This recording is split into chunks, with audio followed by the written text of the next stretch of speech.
Thank you, Lee. Thank you. Guys, this is definitely a interesting time, so with that being said, let's have a little bit of fun. Coming to you live from the GMAR bunker. Told you, Monica. No, we're here in a GMAR. We're here at GMAR. We're in the big room as usual. Again, these are unprecedented times, and with the shelter in place and the precaution of the coronavirus, we have a limited number of people here at the association, but we felt audio on? But we felt that we need to conduct this brokers meeting to bring you all very insightful info. So with that being said, let's get started.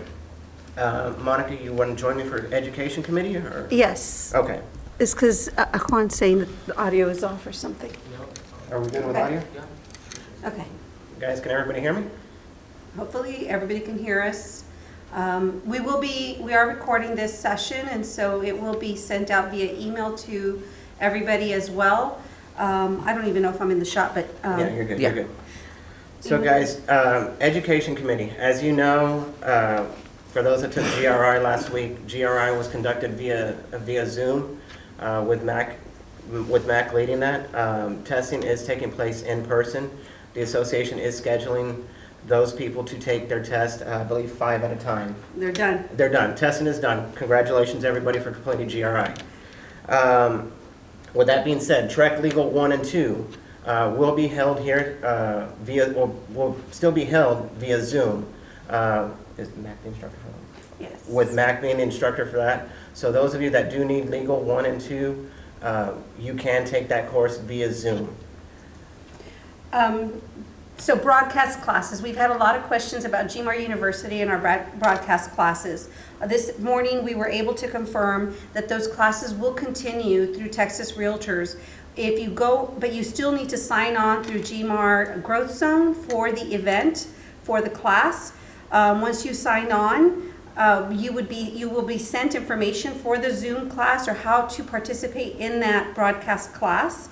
You will also be required to sign a non-disclosure agreement to take the class, and you will also be provided requirements and expectations, so you'll know what kind of system requirements you need on your computer, your laptop, your phone, whatever, in order to participate with the class.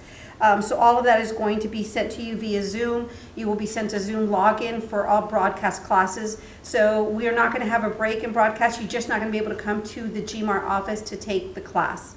So that's one of the updates. In regards to an update from Trek that was sent out, for those of you that have not seen it, if your license is set to expire in March or April, Trek has approved to extend the deadline for license renewals until May 31st. They're still saying they can't see you. They can't hear. They can't hear us. Yeah, I think it's the webcam, but if they look at Monica's broadcast, they can hear it. Okay, hold on real quick. But there's nothing you can do to it. There's nothing we can do? Okay. No, so just to watch your broadcast if they're having trouble hearing. Guys, for those that can't hear, Humberto was telling me that if you would log on to Monica's And broadcast GMAR Connect. It's on GMAR Connect, that one you can hear on that one. We apologize about that, but if you log on to Monica's live Facebook. feed, Mhm. Monica's Facebook and her live feed, you will be able to hear on that one. Again, we apologize about that. But as I was saying, for those licenses that expire in March and April, Trek has approved the deadline until May 31st. So you have now until May 31st to renew your license. If you are ready to update, go ahead and do that. But they do expect a backlog until the end of May. And then one other thing, for new licensees that are, new licenses are temporarily suspended due to testing due to COVID-19. That is a Trek update. Next, I would like to call up our MLS chair, Mac McFarland. He's going to give us an update from the MLS committee and clear cooperation policy.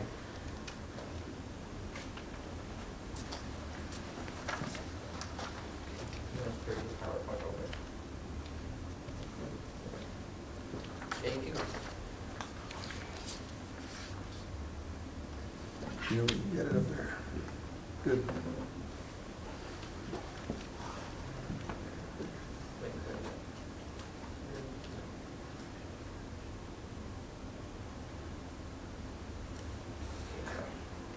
You're on camera. you see that? Not yet, not yet. I know what's up there. I'm gonna have to do the second one. Okay. All right. I'm just gonna go Here, let them know that. Yeah.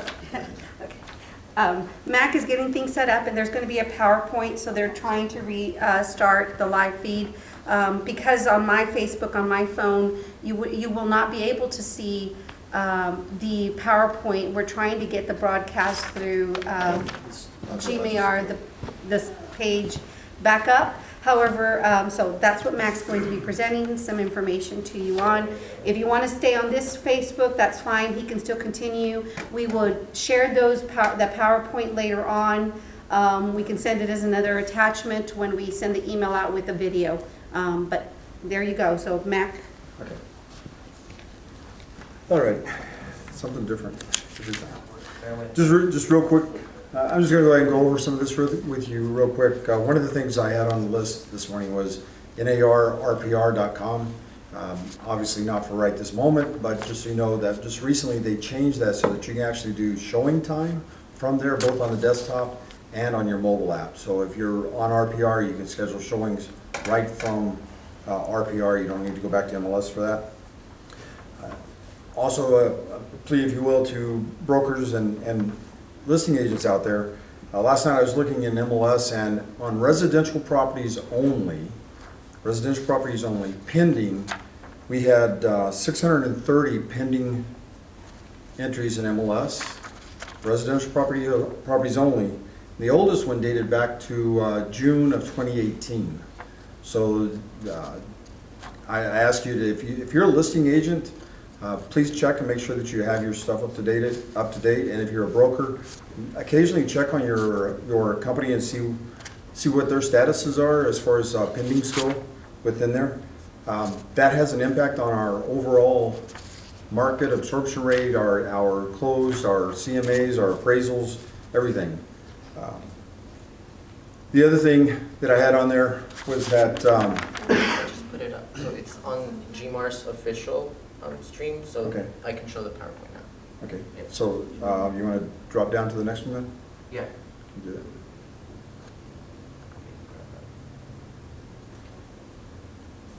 Next one. There you go. All right, so for those of you that can see this slide, if not, like Monica said, we'll put it up later on so you guys can have it. I put this together so you guys can have a reference to work from. The very first thing on here, these are some of the questions that we get over time here. The very first one that I have identified on there is the variable commission. Variable commission means that the listing brokerage is going to take less than the buyer's brokerage. The listing brokerage is going to take less. And the reason that's important is to keep everything fair. And what we're talking about is if you have a buyer interested in one of my listings, you look on MLS, you see it says variable commission. I would recommend you call that listing agent. Do you have any offers? Yes. Are they in-house? So that we can know what we're working with, because if it's an in-house transaction, the listing broker has a variable commission, and you have two identical offers, the seller would be better off taking the listing brokerage offer versus the other one just simply on commission base. And that's a question that comes up. And when I looked at it, we had 317 active listings with variable commission in there yesterday evening. The other one is AVM. That's another one that's on there. AVM is automated value model, and it's really important that we actually use that. Looking through it, I see that there's several that do not have that on. And I'm not sure what the reasoning is behind it. I will tell you that automated value model is pretty important in the game that we're playing, because that goes over to RPR. It automatically gets fed out. If you put no, then RPR, for example, cannot use that.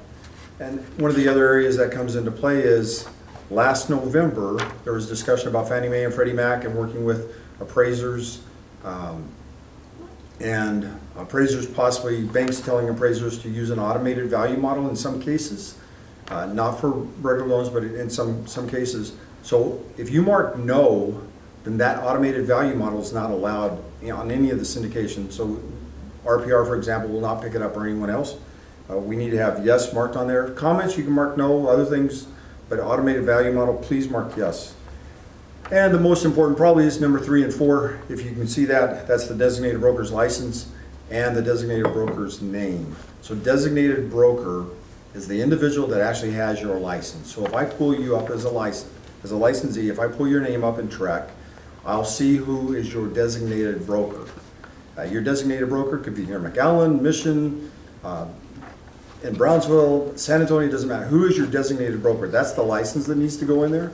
And then we've asked that you please put a name in there for the designated broker as well. And the reason being is if we have an emergency or a problem comes up and I need to be able to reach out to somebody, I should be able to reach a person and not have to go through 10, 15 names to try to figure out who's actually responsible here. And then we've also just taken down the open house notification, the open house notification on MLS, just simply because of everything else that's going on. However, what's being encouraged, kind of sort of across the board, is do virtual open houses if possible. And if you're going to do those, post them in maybe the remarks section of the MLS so that people will know that it's a virtual open house and they won't just show up, which is one of the reasons why we want to take that block out of there. Because that's getting syndicated out. We want to make sure that we don't have people just showing up at someone's house. So you can do a virtual open house and it will work. If you have any questions about it, how to do that, you can get hold of one of us. We can certainly help you with that. One of the other notes that was on there was on the code of ethics. Right. You may have heard that code of ethics has changed, and now in the state of Texas, it doesn't matter whether you've taken legal 2 or not, you're going to have to take the code of ethics. So one of the easiest places to go is go to gmar.org, go to the website, go underneath education, click on code of ethics, and then next. And what that'll do is that'll take you over to this page right in NAR. So if you're not logged in, you'll have to log in. And right in the center where I have it marked there, for those of you who can see it, you'll see check code of ethics. You click on that link, and it'll take you to this page where you can actually click on it and find out whether you're up to date or not. For example, if you took code of ethics in 2019, you're not going to need it again until December 2021. So you have plenty of time to work on that, but that's the easiest way to get there. If you have any questions, let us know. The next thing actually ties in with everything that we're working on across the board, and that is if you have a listing in MLS, let's just start there. If you have a listing in MLS, then you should also have a listing agreement. Once again, if you have a listing in MLS, you should also have a listing agreement. And here, I want to say last couple of months, I've had 4 different calls on individuals where their listing was in MLS, but according to the owner, there was never an agreement signed. We need to make sure that we have that. That's number 1. Number 2 is, if I have a listing, in accordance with NAR's cooperation policy, and the board has taken that, and that's been adopted by the board as well, cooperation policy. We actually need to make sure that if we have a listing, that we put it in MLS if that property is being marketed in any way, shape, or form. So, for example, the listing agreement says we have 5 days, MLS rule says we have 5 days. If the seller wants to wait 3 days, they sign the document today, they want to wait 3 days before they actually put it on the market, that's fine. That's not a problem. However, if as I'm leaving that listing, as I've done in the past myself, as I'm leaving the listing, stuck the sign in the yard, and not put it in MLS yet, that's a violation of the clear cooperation policy. And on the screen, you have a layout of how that works and what's supposed to happen with it. Any kind of advertising, social media, hey, look at me, I just got a new listing, it's going to be on the market soon. That means you have 1 business day to actually get it in MLS. If you have any questions, you can always reach out to me or any of the MLS committee. They're doing fantastic this year. We have a large crew in there, and things are going real well.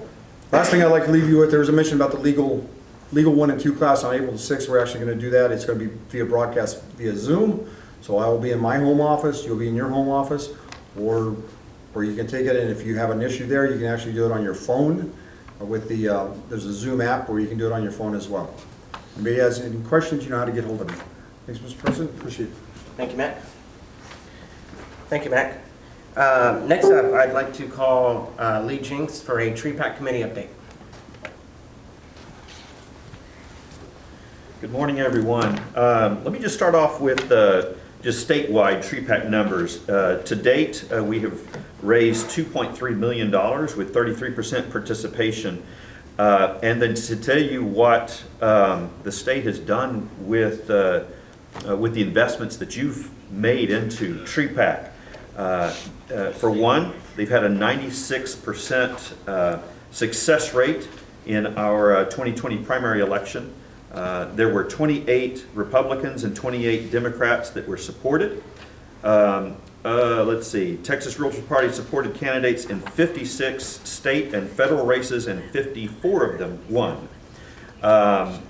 They backed 35 Texas House and Senate candidates, 29 wins and 5 runoffs. 18 out of 19 supported congressional candidates also won. So TREPAC is doing a lot for us, and they're being very, very successful in what they're doing. Wanted to point out that there is a 100 for 100 campaign that has been, I guess, put in motion. On April the 9th will be the 100th anniversary of the Texas Realtors, and the TREPAC, statewide TREPAC committee is asking that members invest $100 in TREPAC on that date. So 100 for 100, $100 for the 100th anniversary of TREPAC. Also wanted to mention the broker involvement committee involvement program. I mentioned it each week as we make these announcements.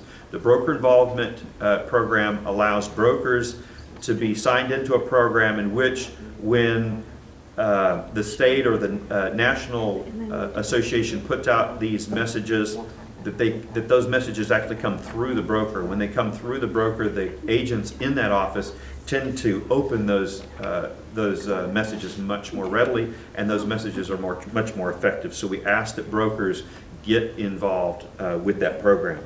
Also, along those lines is the certified TREPAC brokerage, and you can get with myself or any of our TREPAC trustees to get more information on that. But essentially what it is there are a few steps that need to be established. One of them is a certain number of members or agents in your office need to be registered to vote. They need to be signed up on the TREPAC Facebook page, I believe, and also they need to make an investment in TREPAC. What we're looking for here at GMAR is to increase our participation rate to at least 60%. So in this time, especially, in fact, I'll reach on down here to the next, and the last item I wanted to mention was the fishing tournament. So the fishing tournament was set up for April. Obviously, we had to postpone that, and the new date now is August 14th and 15th. So if you were signed up for the fishing tournament, just be aware that the new date, again, is August 14th and 15th, and so we need to kind of reevaluate or get ourselves moving forward in this. I know that the fishing tournament has been a big event for us. It has been the event that raises the most money for TREPAC at GMAR, and I'm concerned that that things are going to kind of drop off just a bit because of this change. But we can make up the difference, and we do that through participation. So if more of our members could just participate, be a fair share investor, that's a $35 investment into TREPAC, then we're going to be moving forward and actually making up the loss that we may have had because of this coronavirus situation. So anyway, I appreciate all of you. If there's anything I can do for you, please do reach out, and I'll turn this back over to Jonathan. Thank you, Lee. So just like Lee said, the fishing tournament is postponed until August, but for those of you that have already invested, we thank you for that, and we hope to see you in August.